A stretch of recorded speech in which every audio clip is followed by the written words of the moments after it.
Enquanto as crianças saem, amados irmãos, vamos abrir as Escrituras na carta de Paulo aos Filipenses, no capítulo 1.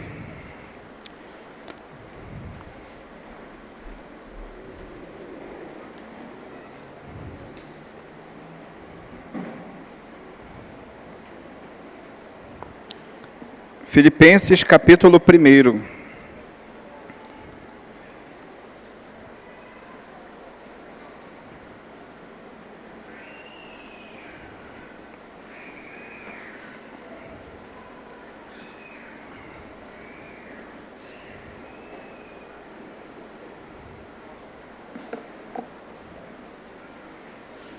Os irmãos acharam? Vamos ler juntos, irmãos, nesse primeiro momento. Nós vamos meditar do versículo 12 até o versículo de número 26. Mas nesse primeiro momento, eu gostaria de ler com os irmãos, em uma só voz, apenas o versículo de número 21. Ok? Filipenses, capítulo 1, versículo de número 21. Os irmãos acharam? Leiamos todos juntos, irmãos. Porquanto para mim o viver é Cristo e o morrer é lucro. Novamente, irmãos, leiamos. Porquanto para mim o viver é Cristo e o morrer é lucro. Vamos orar mais uma vez. Senhor, nós te adoramos nessa noite. Ó Pai, fala com teu povo. Fala comigo, fala com os meus irmãos nessa noite, por intermédio da tua santa e bendita palavra, que todos nós sejamos edificados na tua palavra e que possamos, Senhor, caminhar dia após dia com a perspectiva bíblica, com a perspectiva cristã, que essa palavra, Senhor, encontre guarida em nossos corações nessa noite e que seja transformadora e edificante para cada um de nós. Essa é a nossa oração, em nome de Jesus Cristo, teu Filho. Amém e amém. Queridos, a forma como nós enxergamos a vida determina a maneira como nós vivemos. Todas as nossas ações, as nossas reações, as nossas emoções, elas são, via de regra, determinadas pela forma como nós enxergamos a vida ou através de quais lentes nós enxergamos a vida. É necessário que o crente enxergue sempre a vida, seja o seu passado, o seu presente ou o seu futuro, de uma perspectiva cristã, usando para isso as lentes do Evangelho. Nós sabemos que para alguns o passado, o presente e o futuro é obra do destino. Para outros é obra apenas do acaso. Para outros é o resultado apenas de nossas escolhas, de nossas emoções, de nossas reações, algo muito humano. Mas para os verdadeiros crentes, irmãos, nós entendemos que, por termos a mente de Cristo, nós precisamos olhar para as coisas que acontecem na nossa vida, seja no passado, que estão acontecendo no presente, ou o que acontecerão no futuro, olhando para a vida pelas lentes da palavra de Deus, pelas lentes do Evangelho. Por vezes nós nos desesperamos, nós nos angustiamos exageradamente, talvez por não conseguirmos olhar para a vida de uma perspectiva cristã, até o ponto de nós chegarmos no versículo 21, como o apóstolo Paulo chega à conclusão de que para ele o viver, irmãos, é Cristo e o morrer é lucro. Paulo olhava a vida de uma perspectiva bíblica, de uma perspectiva cristã, pelos olhos do próprio Evangelho. É interessante que esta carta é conhecida como a carta da alegria. Paulo está falando o tempo inteiro, mais de 15 vezes o apóstolo Paulo, ele fala de alegria, ele fala de regozijo no Senhor, mas onde que o apóstolo Paulo está? Ele está preso, injustamente por causa do Evangelho. Paulo certamente é dos cristãos que mais sofreu por causa do Evangelho. Ele era um ferrenho perseguidor da igreja, mas agora ele é perseguido de maneira ferrenha por causa da sua fé no nosso Senhor e Salvador Jesus Cristo. O contexto da carta, irmãos, é um contexto de gratidão e encorajamento. Parece um contrassenso, um paradoxo. Como que um homem preso injustamente, Como que o homem que já foi açoitado várias vezes, onde ele ia, ele era perseguido, como que esse homem pode ter alegria? Porque a alegria do apóstolo Paulo, irmãos, era o Senhor. E essa carta, portanto, ela é cheia de alegria, ela é cheia de ternura, ela é cheia de gratidão ao Senhor. Essa é a carta mais íntima, mais pessoal do apóstolo Paulo. Paulo coloca o seu coração nessa carta. E ele escreve aos filipenses para encorajá-los a permanecerem firmes nos caminhos do Senhor, apesar das lutas da vida. Quando Paulo olhava para o seu passado, ele olhava com as lentes do Evangelho. E aí, irmãos, eu gostaria de pensar rapidamente com os irmãos, é um texto fácil de entender, e o tema, eu quero dar os créditos aqui, né, ao nosso pastor, né, meu chefe, o pastor Lindomar, ele me ajudou com o tema da mensagem, que é Lentes para a Vida. Por que ele escolheu esse tema? Porque é um tema mais bonito, né? Eu não sou muito bom de escolher temas, ele sugeriu esse tema, então eu quero dar os créditos aqui ao nosso pastor, né? É a mesma coisa que eu iria falar, mas não de uma maneira tão bela assim, né? Como ele escolheu. Então, irmãos, eu gostaria de retirar 2 lições para as nossas vidas nessa noite, à luz desse texto, considerando essa ideia de lentes para a vida, no sentido de que nós precisamos olhar para a nossa vida com as lentes do Evangelho, com a mente de Cristo, com a cosmovisão cristã. E a primeira lição, irmãos, que nós podemos retirar desse texto é que nós precisamos enxergar as lutas do passado como benéficas para o progresso do Evangelho. Nós precisamos enxergar as lutas do passado como benéficas ao progresso do Evangelho. Agora nós vamos ler o texto e nós vamos perceber essas lições, essas verdades. Observe comigo da sua Bíblia, a partir do versículo 12. Paulo diz assim: quero ainda, irmãos, cientificar-vos de que as coisas que me aconteceram têm antes contribuído para o progresso do Evangelho. Percebe como que Paulo olhava para a sua vida? Ele olhava de uma perspectiva cristã, porque se ele olhasse talvez como eu, cristiano, você olha para o seu passado e você vê tanta luta, você vê tanto sofrimento, talvez o apóstolo Paulo estivesse talvez até no seu direito de reclamar e murmurar. Mas ele olha para o seu passado e ele diz assim, tudo que eu passei valeu a pena, porque de alguma forma isso foi benéfico para o Evangelho. Paulo, irmãos, para os irmãos terem uma ideia, ele foi rejeitado em Jerusalém no início do seu ministério. Na sua primeira viagem missionária, o apóstolo Paulo ele é apedrejado já em Listra, logo no início da viagem. Ele é açoitado em Filipos, nessa cidade aqui onde foi plantada a igreja de Filipos. Ele foi caluniado em Corinto, tanto é que ele escreve as suas cartas também para se defender das acusações que muitas pessoas fizeram a respeito até do seu caráter. Ele enfrentou um naufrágio, os irmãos lembram disso, lá próximo àquela ilha chamada Malta. E quando ele chega à ilha, eles vão ali recolher uns gravetos, e aí uma víbora chega, uma venenosa, e ainda morde a mão de Paulo. Talvez alguns ali olhassem para aquela situação e falassem, que cara azarado, né? Saiu do naufrágio, chega na terra firme e agora ainda é mordido por uma víbora, por uma serpente. O apóstolo Paulo, irmãos, estava preso agora injustamente, apenas por causa da sua fé no Senhor. Mas ele olha, irmãos, e ele diz assim, as coisas que me aconteceram, ou seja, ele enxerga o passado como algo que foi benéfico para o Evangelho, porque ele diz que as coisas que aconteceram a ele contribuíram e têm contribuído para o progresso do Evangelho. De que forma, irmãos? Ele vai dizer a partir do versículo 13, ele diz, de maneira que as minhas cadeias em Cristo se tornaram conhecidas de toda a guarda pretoriana e de todos os demais. Irmãos, o apóstolo Paulo já tinha muitas coisas para se preocupar, mas ele disse assim, já que eu estou preso, eu vou falar do Evangelho para esses guardas aqui. A guarda pretoriana, irmãos, era a guarda real, que guardava o imperador, é como se fosse a tropa de elite do imperador da época. E a guarda pretoriana, ela era composta de aproximadamente entre 10 e 16 mil soldados. E Paulo diz que a palavra se tornou conhecida de toda a guarda pretoriana. Muitos daqueles soldados, irmãos, descobriram pela pregação do Evangelho que, na verdade, não era o apóstolo Paulo que estava preso.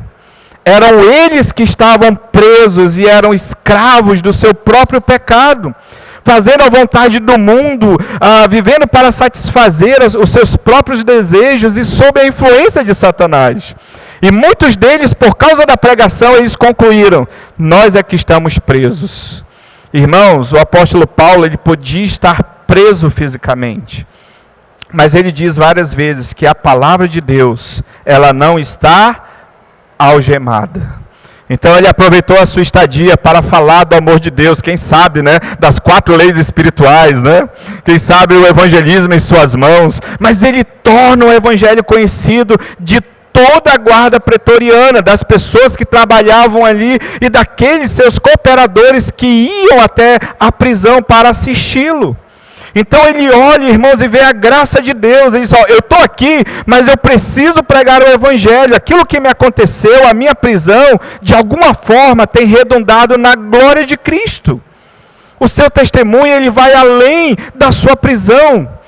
Tudo aquilo, irmãos, que já aconteceu na nossa vida, talvez esteja acontecendo, de alguma forma isso vai contribuir para o avanço do evangelho.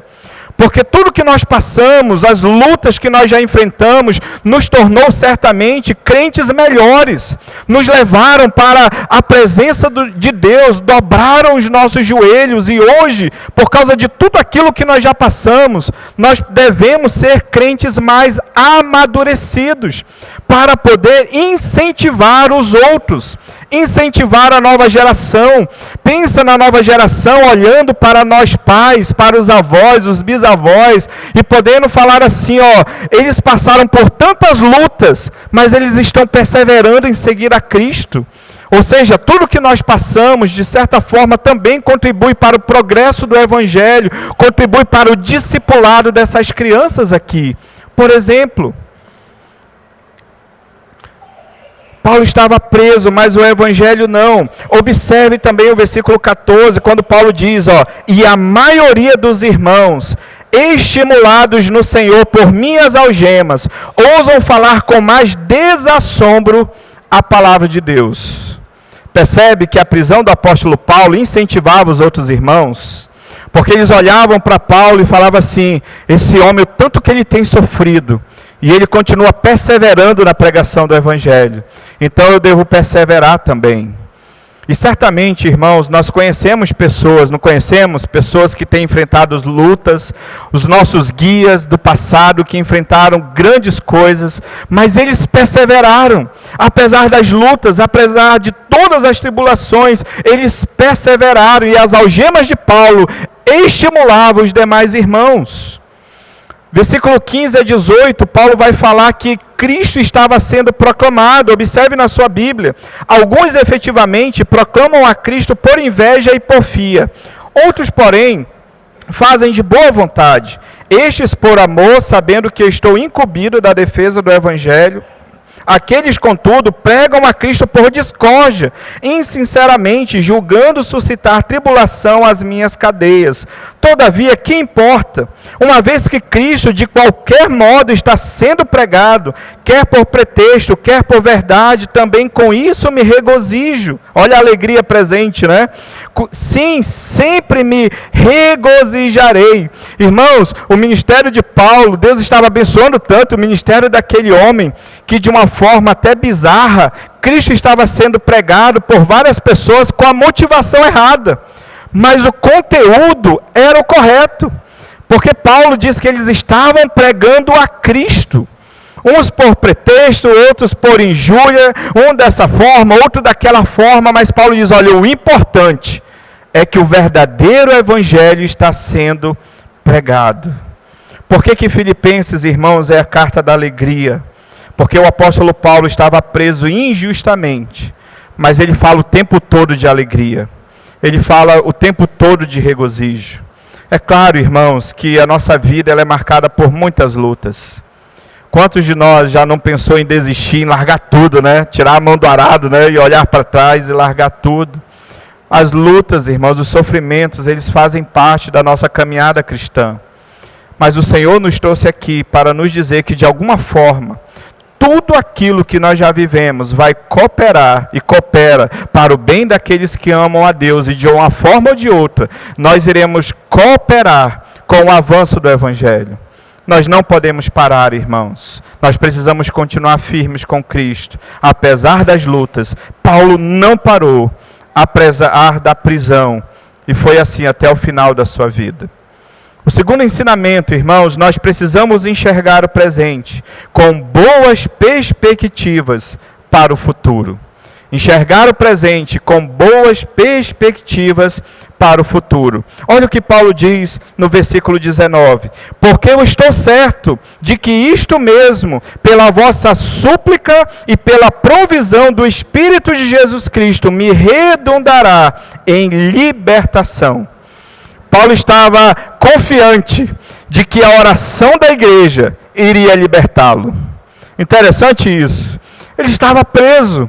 Mas ainda assim, ele olha para o futuro e fala assim, a igreja está orando, os irmãos estão suplicando, é essa palavra que ele usa, que é como se fosse aquela oração mais intensa, mais fervorosa, mais quebrantada. E ele fala assim, a igreja está orando, então eu tenho a perspectiva de que vai dar tudo certo, de que eu ainda serei liberto dessas algemas. Paulo contava com a oração da igreja em prol da sua libertação. E ele vai falar da sua expectativa para o futuro. Observe o versículo 20. Segundo a minha ardente expectativa e esperança. Expectativa e esperança, palavras que apontam para o futuro. De que em nada serei envergonhado. Antes, com toda ousadia, como sempre também agora, será Cristo engrandecido no meu corpo, quer pela vida, quer pela morte. Paulo estava decidido, irmãos, a não retroceder na caminhada cristã. Ele tinha expectativa, ele tinha esperança, mas ele também sabia que poderia morrer, fruto daquela prisão. Mas ele diz, olha, eu vou continuar com toda ousadia. E a palavra para ousadia aqui, irmãos, é coragem, intrepidez, perseverança. Paulo está dizendo, as situações são adversas, mas eu estou conseguindo pregar o Evangelho. E eu creio que Deus pode me libertar dessa prisão, mas se Ele não me libertar dessa prisão, eu continuarei louvando, eu continuarei adorando o Senhor até o final da sua vida. Ele diz, será Cristo, também agora será Cristo engrandecido no meu corpo, quer pela vida, quer pela morte. Paulo, ele não tinha medo da morte, porque ele sabia, irmãos, que a última coisa que ele veria não seria a guilhotina do Império Romano, sob o poder de Nero. O que ele veria depois da guilhotina, irmãos, era o paraíso. Era estar no céu com Cristo, era estar na presença com Cristo. Ele disse, eu estou pronto.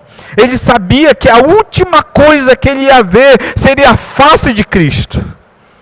E ele tinha confiança, ele tinha esperança. É por isso que nós cantamos, porque ele vive e posso crer no amanhã.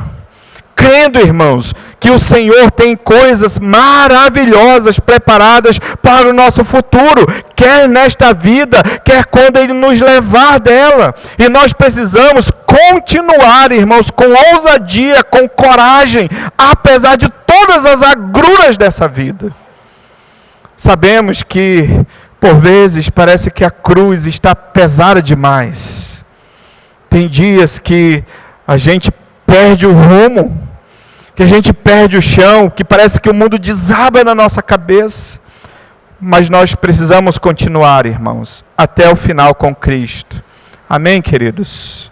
Eu lembrei de uma história, quando estava meditando nessa palavra muito antiga, de um país onde os crentes são duramente perseguidos por causa da sua fé. E uma família de irmãos, né, o marido, a esposa, os seus filhos foram presos por estarem cultuando ao Senhor na sua casa. E eles foram torturados, né, crianças, inclusive uma delas pequenas, de 5, 7 anos de idade aproximadamente. E para servir de exemplo para os cristãos daquela região, eles falaram assim: nós vamos enterrar vocês vivos. E eles amarraram os 4, né, o marido, a esposa, os filhos, né, o filho maior, o filho menor, e eles colocaram um em cada canto, né, cavaram uma vala e colocaram um em cada canto daquela vala. E começaram a jogar terra. E quando os pais viram que o menorzinho já estava sendo praticamente coberto pela terra, eles se desesperaram, eles se angustiaram. Claro, era o seu filho caçula, o melhor, e eles começaram a pensar em retroceder, em negar ao Senhor, porque era simples, do ponto de vista humano, era só negarem a Cristo.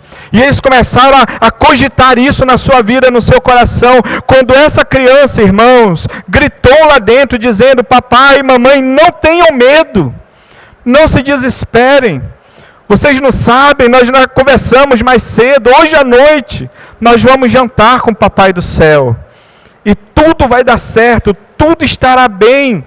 Irmãos, nós precisamos aprender com essa criança, continuar apesar das lutas, porque quer vivamos, quer morramos, nós somos do Senhor.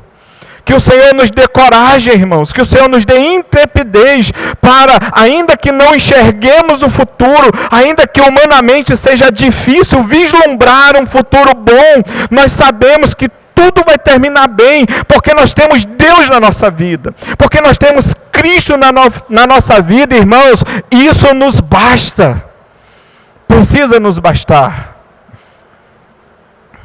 O crente não deveria ter medo do futuro e nem da morte.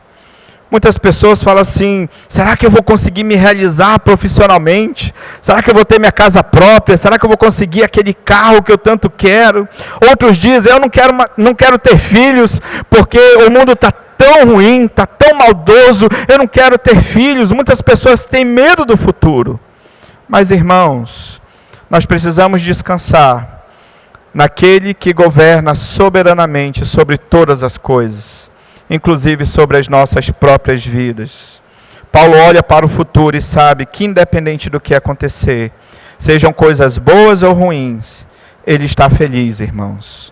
Ele tem esperança, ele tem regozijo no Senhor, porque ele tem a plena convicção de que Deus jamais, irmãos, o abandonaria, e que o seu final com Cristo, ele é glorioso. E para concluirmos, irmãos, a partir do versículo 21, o apóstolo Paulo diz, no texto que nós lemos: porquanto, né, ele usa essa conjunção conclusiva, para mim, o viver é Cristo, e o morrer é lucro. Entretanto, se o viver na carne traz fruto para o meu trabalho, já não sei o que hei de escolher. Ora, de um lado, estou constrangido, tendo desejo de partir e estar com Cristo, que é incomparavelmente melhor. Mas por vossa causa é mais necessário permanecer na carne. Paulo revela aqui, irmãos, o grande segredo da vida, o grande segredo da caminhada cristã. Para mim, o viver é Cristo. Aqui está, irmãos, o grande segredo da vida. Por vezes nós buscamos o contentamento nas riquezas desse mundo, nas bênçãos materiais, talvez em prepararmos um futuro glorioso para os nossos filhos. Mas, irmãos, o grande segredo da vida cristã é Cristo, irmãos. E nós precisamos chegar a um ponto das nossas vidas e poder afirmar exatamente o que o apóstolo Paulo está afirmando aqui. Porquanto para mim o viver é Cristo. Significa dizer, irmãos, que toda a nossa vida precisa girar em torno do Evangelho, que é o nosso próprio Senhor e Salvador Jesus Cristo. Significa que no meu casamento eu preciso viver Cristo. Significa que no meu relacionamento com os meus filhos, eu preciso glorificar a Cristo. Significa que na igreja local, onde o Senhor me colocou para servir, eu preciso glorificar a Cristo. No meu trabalho, na minha faculdade, onde eu estudo, no supermercado, na minha vizinhança, onde quer que nós estivermos, irmãos, a nossa vida precisa ser cristocêntrica. Deus precisa ser o centro da nossa vida. É isso que Paulo quer dizer aqui. É como se Paulo estivesse dizendo, não importa se eu vou viver e morrer, a minha vida já não é minha. A minha vida pertence a Cristo. A vida só vale a pena ser vivida por causa de Cristo, irmãos. Deus nos chamou aqui nessa noite para dizer que a nossa vida precisa ser cristocêntrica, irmãos. O Senhor não pode ser o segundo da nossa vida. O Senhor precisa ser a nossa prioridade. Só assim conseguiremos viver para a glória de Deus. E Paulo estava vivendo um dilema aqui.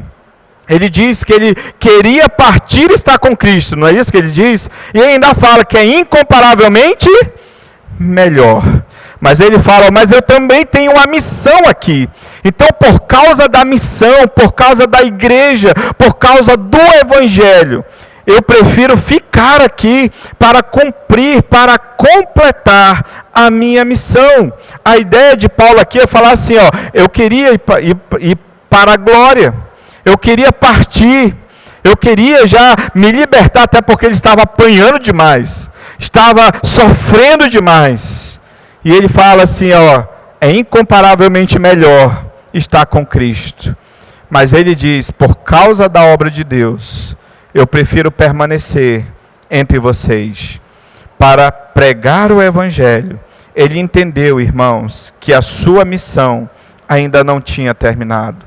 Enquanto a sua missão não tivesse terminado, ele sabia que tinha algo a fazer.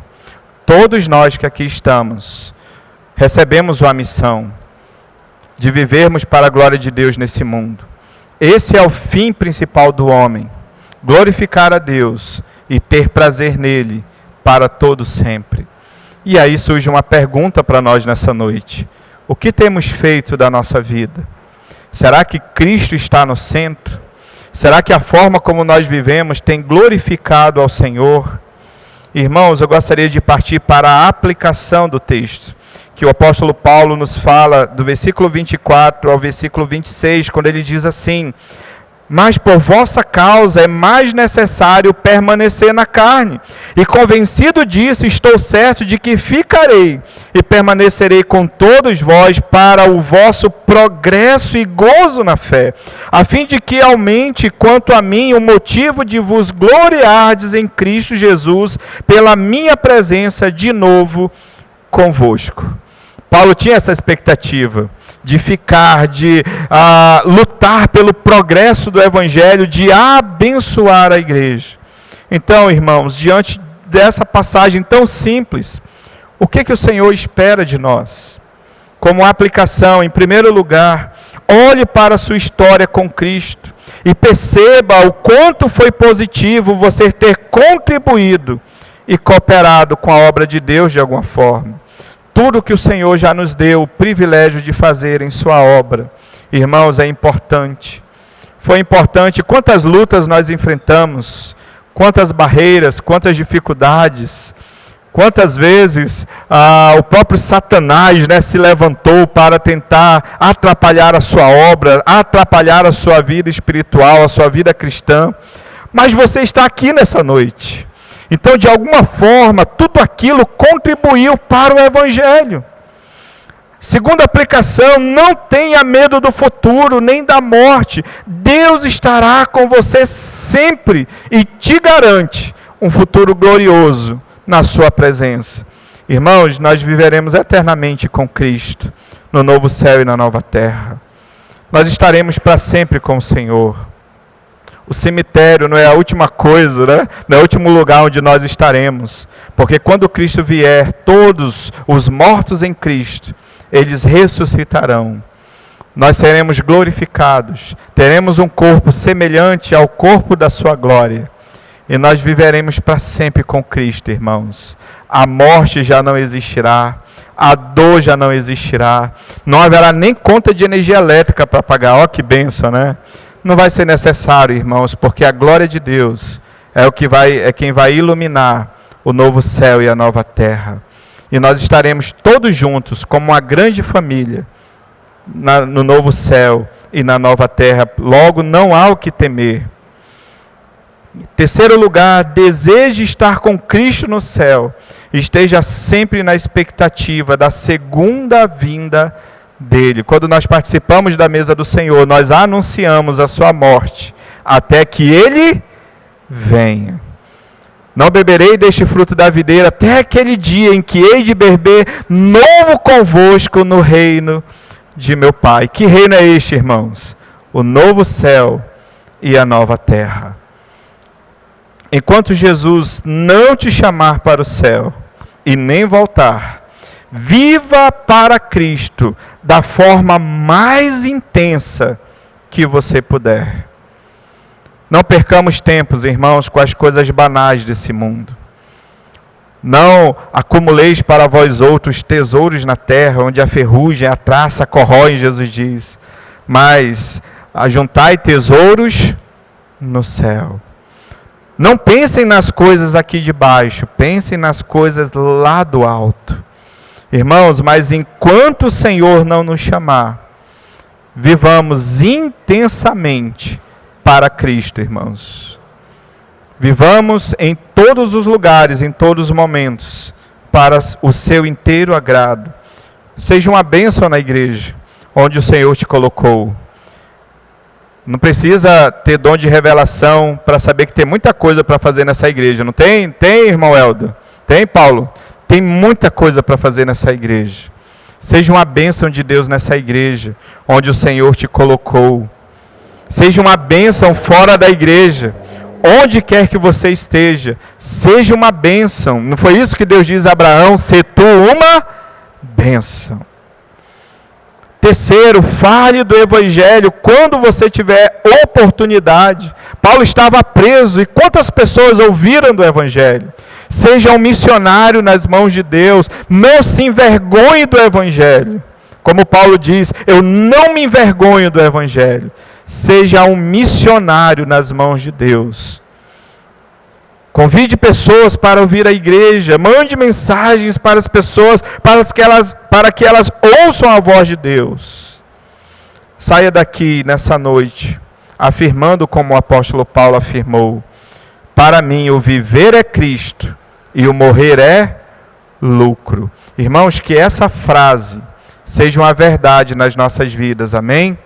Que o Senhor seja servido e que a sua graça nos alcance, para que nós possamos viver Cristo e para Cristo.